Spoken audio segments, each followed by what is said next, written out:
This is the Andrew Lawton Show, brought to you by True North. Coming up, the Conservative Leadership Series continues. My conversation with Carleton MP and Conservative leadership candidate Pierre Poilievre. The Andrew Lawton Show starts right now.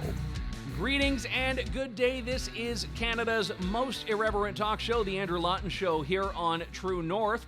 We have always prided ourselves on this program and on this network, on this platform, True North, of covering conservative politics, and I say conservative with a small c there, in a way that matters to the people that identify as being on the right, or at the very least have an open mind about understanding what these parties and politicians are all about.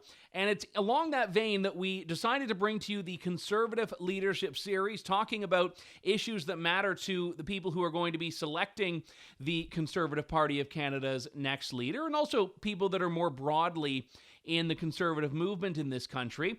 And we've had a number of these conversations so far, and we're going to have all 6 candidates profiled by the time the series is over.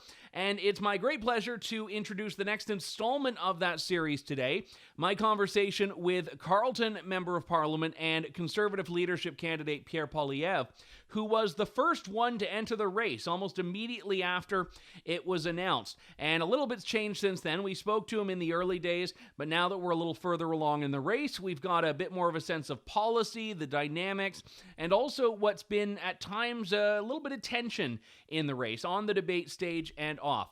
We talk about all that and more in my conversation with Pierre Poilievre. Carleton MP Pierre Poilievre. Pierre, thanks for sitting down with me today. Thanks for having me. You were the first candidate in this race. You came out, and we spoke not long after you launched.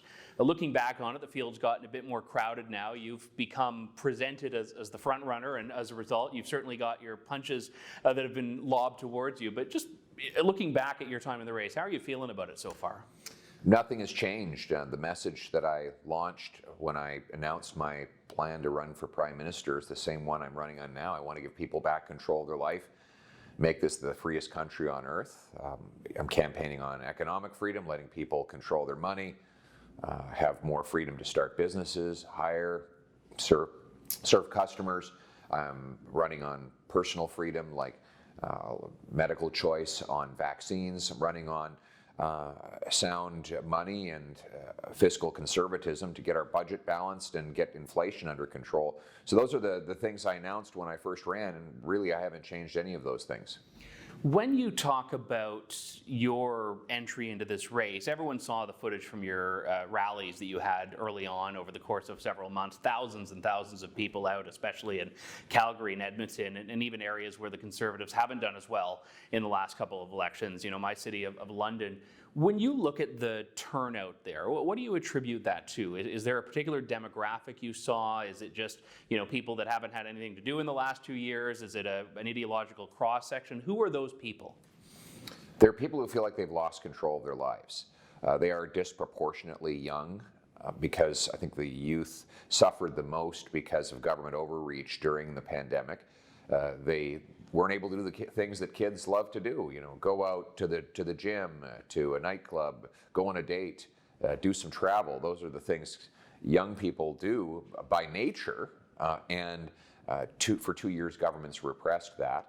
And so the message of freedom was particularly powerful and motivating for them. But we had a lot of blue-collar people. You know, we traditionally associate the Conservatives with being the party of business people, folks wearing suits and ties, but my rallies have had more boots than suits. Lots of working class folks who have been demolished during the pandemic, had few voices speaking on their behalf, and they found it refreshing that someone was finally standing up for them, for their purchasing power of their money, for their personal freedom to make their own decisions, to get back in control of their lives, and to have freedom of speech. Which is more precious to working class people these days because they don't get their voice heard by the traditional mainstream media. And that's why they more cherish the ability to speak freely and hear from others who do likewise. When you talk about independent media, you've established that you want to get rid of the Trudeau government's media bailouts, you want to defund the CBC. We heard in the last leadership election, Aaron O'Toole say that he was going to defund the CBC, and during the election that had been walked back to really an unrecognizable point in the party's platform. Specifically, what will you do with CBC in your first mandate?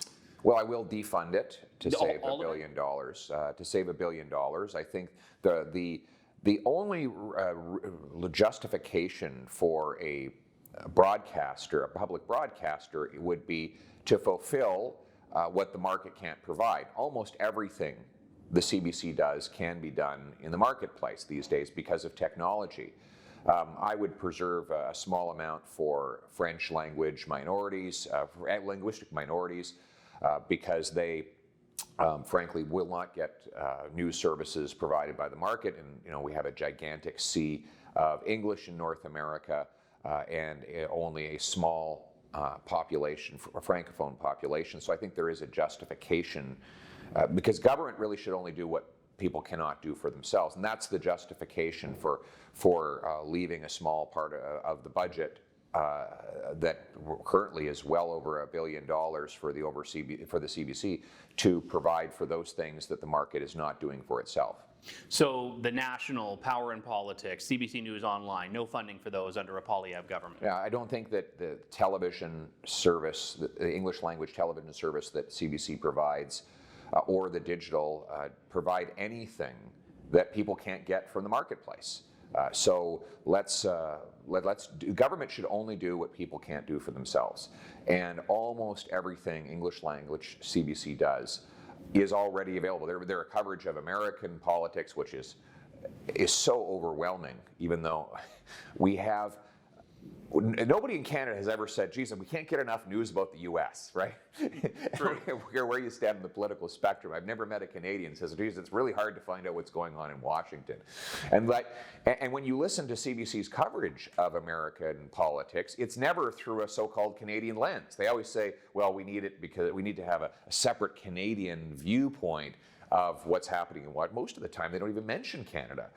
They basically report what you could plagiarize from MSNBC or CNN, which Canadians can get online already. So why we're spending $1 billion to subsidize things that we can get from the marketplace, I've never understood.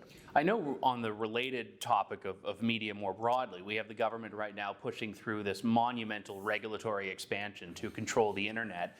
And this has a lot of independent publishers, whether it's outlets like True North or YouTube streamers like JJ McCullough, very concerned about this. And I know you've been critical of C11, but more broadly, do you see there as being a big assault from this government on independent media and on free speech? Yeah, so here's the agenda. Trudeau gets nearly universally positive coverage from the old mainstream media. They campaigned hard to get him elected as Prime Minister, and he's hoping that they will continue to be the predominant voice on Canadian politics, not only to support his career, but his legacy. And I think that's why he is trying to pass legislation that would reestablish a small, tightly knit group of news outlets that would be able to report on what happens, rather than having a wide open free market where folks can choose through the clicks of their fingers, rather than the cliques on Parliament Hill, what they watch. So that's what C11 does. It effectively gives the CRTC the ability to manipulate the algorithms of the internet to favor certain coverage over others. They have not been clear on how they define Canadian content, for example. Supposedly this bill is to protect Canadian content. We don't know what, and the government won't tell us what Canadian content is. Is it maple syrup? Is it the Canadian geese? What constitutes Canadian? For example, I met a young man who moved here from India, became a permanent resident, and did a YouTube series of traveling across Canada. Apparently, it was a big hit back in India. Well, he's in Canada. He's becoming a Canadian citizen. He shopped. All the sites are in Canada. but he's just a permanent resident. So would the CRTC consider that to be Canadian content? I mean, nobody knows. I doubt if you ask them, they could tell you, because they haven't decided. They haven't been able to explain it. So what you're going to have is an arbitrary discretion of bureaucrats saying that's Canadian and that's not, and ultimately we know that will be rife for political abuse. So my view is leave the marketplace open, let people choose what they want to watch. We have 37 million Canadian content regulators. They're called citizens. Let them choose for themselves. When it comes to independent media, you're sitting down with me today, and you've spoken to us previously, which we appreciate, but you declined to attend the Independent Press Gallery debate, and your team at the time said it was because you were selling memberships. But then after the membership cutoff, you also declined to do the Western Standard debate, and were the only candidate to do so. So for conservatives who often feel that independent media is the only way to really get content that's not through these media lenses, what are they to make of you not doing these two pretty significant independent media events this campaign? First of all, we did 3 debates and a candidate forum already, so that is a lot of debating, and we decided that we were going to spend most of our time in direct contact with voters on the ground.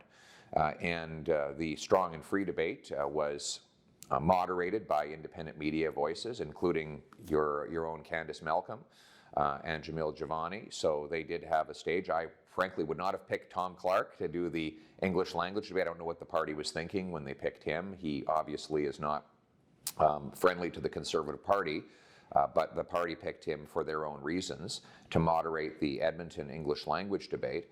I think that we should have probably picked it. We should have picked someone either from the independent media or someone who was a non-aligned conservative that had not backed any particular candidate. But we had 4 debates. I'm confident that I won them. And I know the other candidates, they're having a hard time getting crowds of their own. And so they're struggling with that, but we continue to attract big crowds who hear my voice directly, and that's what I'm going to continue sharing with them.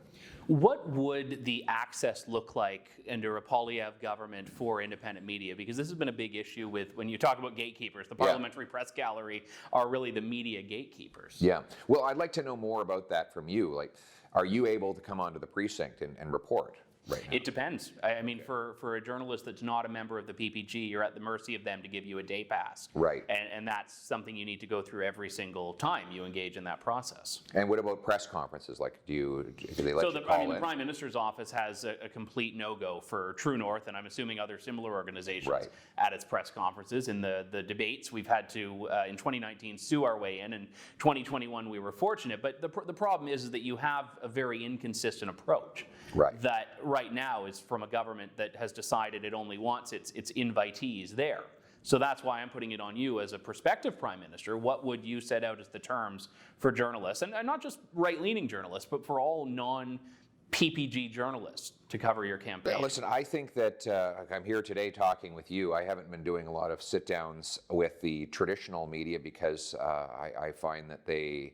The point of my campaign is to get out of the Ottawa bubble and talking to normal people. I find that the independent media is a good way to reach a lot of folks who don't feel that their voice is heard in the press gallery.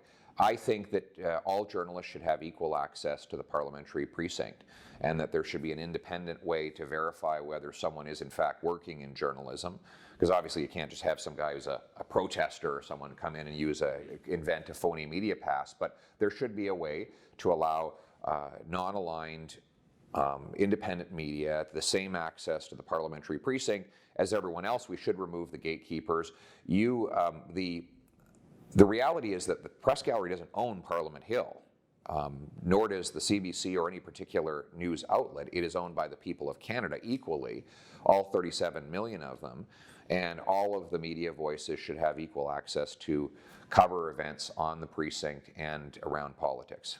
You mentioned earlier your opposition to vaccine mandates. I know in the Edmonton debate, Leslyn Lewis accused you of being a convoy supporter of convenience. I think she had said that you weren't actually on Parliament Hill, or it was something to that effect. You have spoken out against vaccine mandates, but in the last election, the Conservatives were relatively silent on this as a party, certainly from the leadership. So for Canadians who have been struggling with this issue since the very beginning, and I think a lot of them voted for the People's Party in the last election. We saw a surge there. When did you start caring about this issue, and when did you first speak out about it? Well, I spoke out about it in the first week after Trudeau announced it. Those are my first public comments, I think, in the local newspaper in my riding. And I think if I'm not mistaken, it was around July of just before the elections. You remember, there was no federal vaccine mandate until day 2 or 3 of the federal election, when Trudeau suddenly reversed himself, having earlier said that it would be a matter of personal choice. But as soon as he flip-flopped on that, I took the position that it should be voluntary, and I defended that position, including in my Ottawa riding, at Ottawa area candidate debates, even though if you look at the polling at the early stages, mandates were quite popular. And I defended the right of public servants to make their own decisions on that throughout.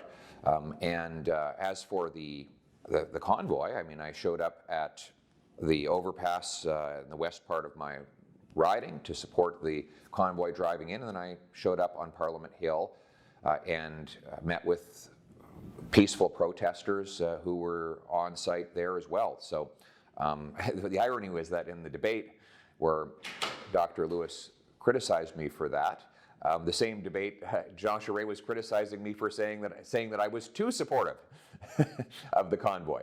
So people have to decide what their criticism of me is on this. You had about 20 of your Conservative colleagues in caucus meet James Topp, a veteran marching across Canada to protest vaccine mandates in Ottawa. Where were you? Well, I reached out to try and connect with him because I wasn't able to be at that particular meeting. I gather he's coming back to Parliament Hill as he finishes the walk he's somewhere around Toronto or Belleville now. And I'm happy to connect with him when he comes back to Ottawa. We weren't able to line up schedules when he was there. So you're not against meeting with Mr. Topp? No, not at all. Look, I think we have to be able to meet with people of all different stripes and different backgrounds. This man has come a long way to make a point. For me, the point of free choice is what I agree with. I personally got vaccinated, but I respect the right of other people to make a contrary decision. And I think that, as I understand it, is the cause that he's advancing, and it's one that I support. We have record levels of inflation. You and I actually spoke about this during the election campaign in your riding, and it was swelteringly hot, so I'm glad we're inside today. But let me ask about this, because you were the finance critic. You know that Canadians have been struggling with this, and in a lot of ways it only was when Statistics Canada started giving the numbers that I think some of the media paid attention to what Canadians were seeing at the grocery store. We heard the Justin Trudeau say that it's not his job to think about monetary policy, but Canadians are struggling. So what solution could you bring, beyond firing the Bank of Canada governor, to inflation, to this insane cost of living crisis on multiple fronts? Right. Well, there are a number of solutions. First, we should get rid of the carbon tax. Whenever you drive up the cost of energy, then you drive up the cost of everything, because everything has to be shipped. Secondly, we need to phase out the deficit. The deficits increase the money supply, so there's more dollars chasing fewer goods, which leads to higher prices. Governments are competing with consumers for a scarce supply of goods. And so more money chasing those goods will always mean higher prices. Inflationary deficits drive up inflation, and inflationary taxes drive up inflation. Why are taxes and deficits so high? Because spending is so high. And I put forward a proposal to cap government spending with a pay-as-you-go law. This would require government find $1 of savings for every new dollar of spending. That's how households work.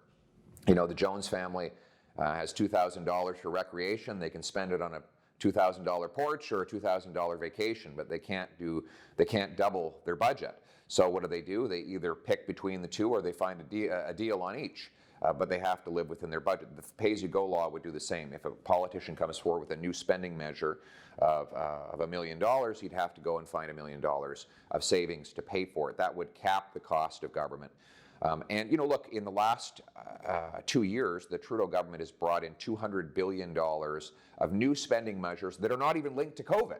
This is just total discretionary spending that is not core to government, nor is it related to COVID. But it's under the cover of COVID, is it not? No, is that not how they're justifying? No, that's an addition to the $200 billion. They've done $500 billion total.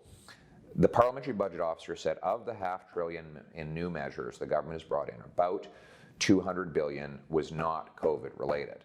So if you had had a pay-as-you-go law that requires them to find $1 of saving for every new dollar spending, well, I suspect that much of that spending never would have happened.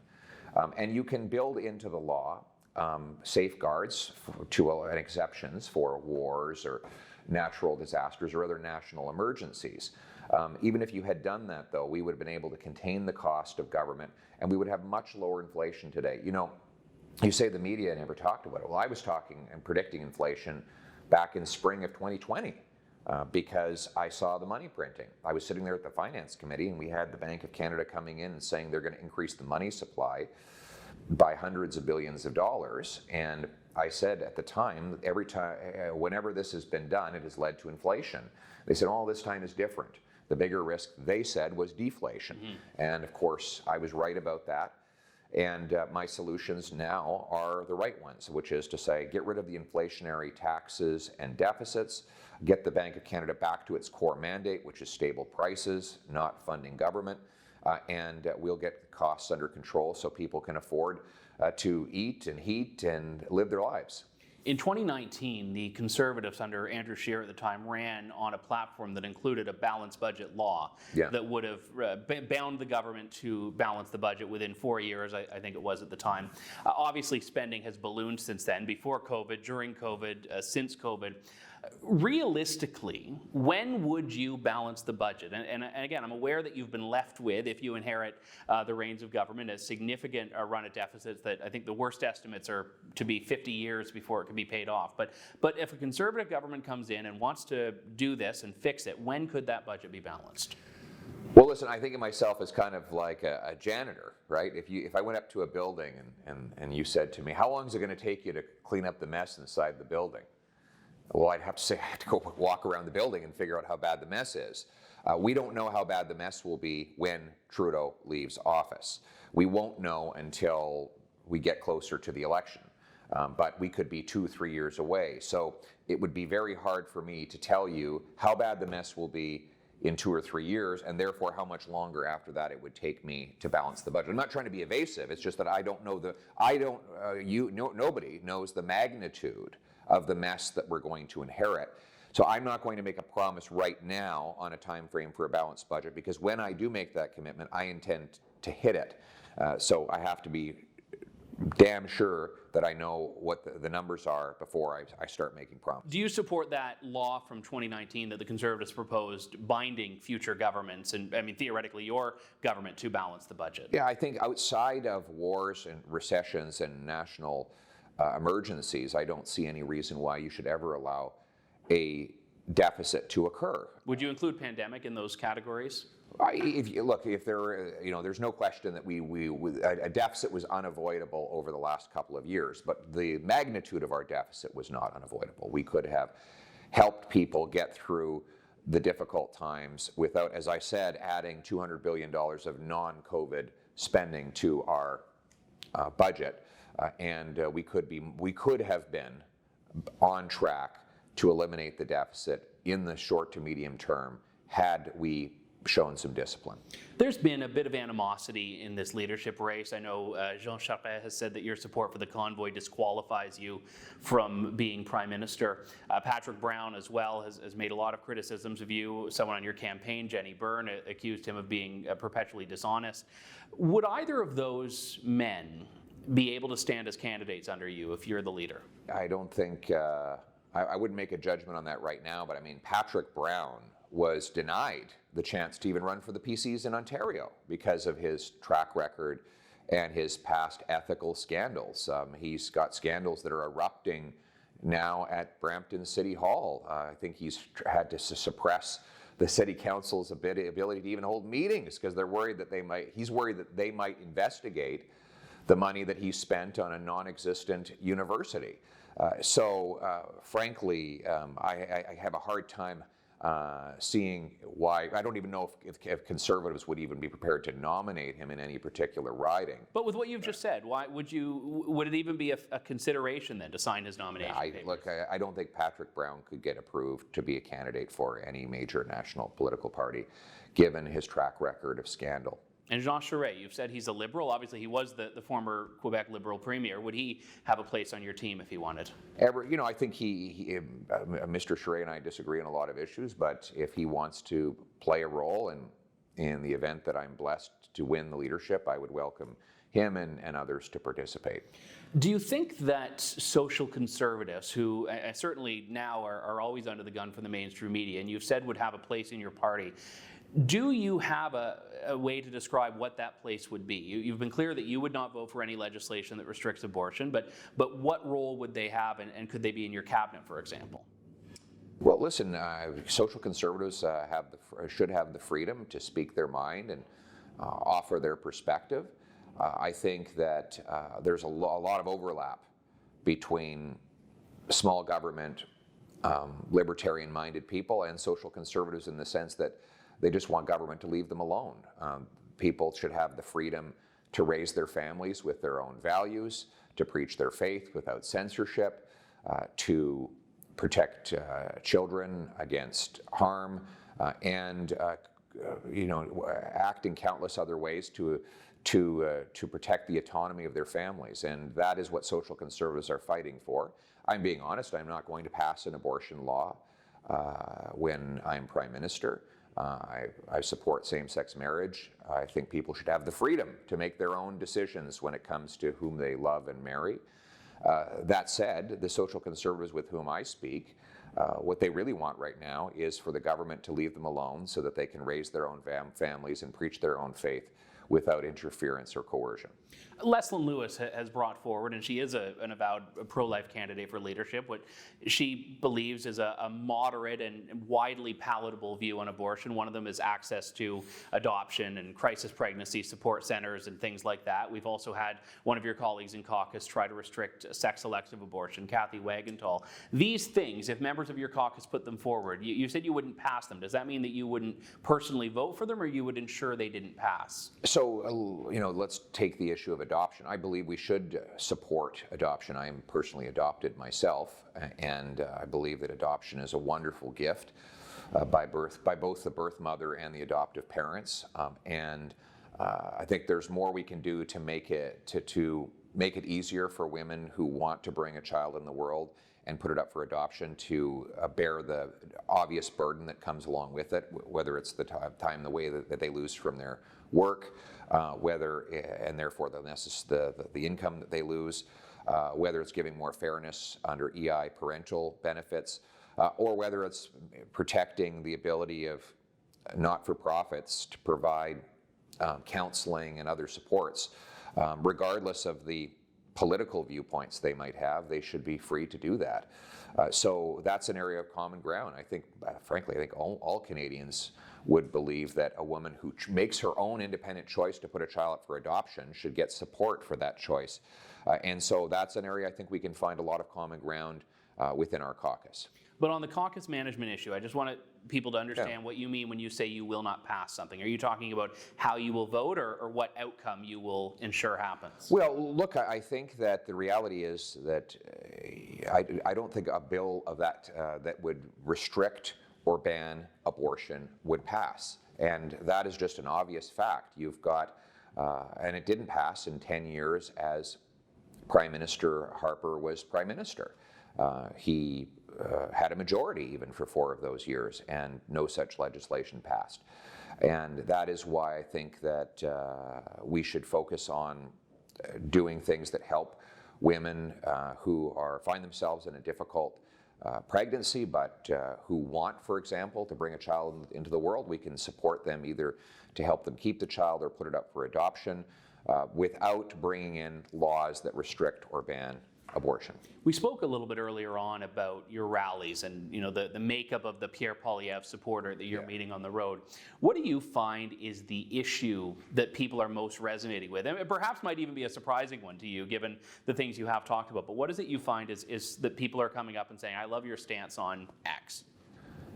Well, the number one issue that young people bring up is they can't afford a house. And when I say, you know, everybody knows of the 35-year-old living in their parents' basement, it's funny, there's always like 3 or 4 people in the audience that actually put their hand up, and sometimes it's the kid. They admit to it. But sometimes it's the kid, sometimes it's actually the parent.